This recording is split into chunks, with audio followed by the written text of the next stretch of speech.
Welcome to the Genius Factory. Enjoy the video.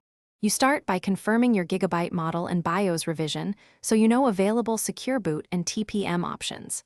Once done, restart and press Del or F2 to enter UEFI. Use a USB keyboard if necessary. In Windows, disable fast startup so UEFI accepts your input. Make sure you have a Windows USB and a backup.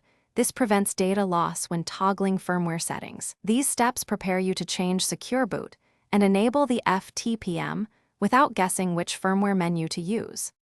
You now enable the platform TPM. In Gigabyte UEFI, go to Peripherals, Advanced, or Trusted Computing. Menu names vary by model. Choose AMD FTPM or Intel PTT and set it to Enabled. Select Tpm 2.0 if prompted because Valorant requires Tpm 2.0 for attestation. Once enabled, save and reboot into Windows, then run TPM. MSC or check Device Manager security devices to confirm TPM status. If it shows as ready and version 2.0, you can proceed to Secure Boot. You finish by ensuring UEFI boot mode is active.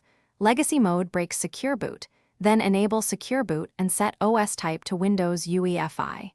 If Secure Boot rejects existing keys, clear the Secure Boot keys and enroll the factory default keys. This restores a valid key set for Microsoft signing. Save and reboot, then launch Valorant. If the game still complains about TPM or Secure Boot, reset CMOS or reflash your BIOS as a targeted troubleshooting step, because corrupted firmware settings often cause persistent errors. Thanks for watching. If you found this helpful, don't forget to like and subscribe.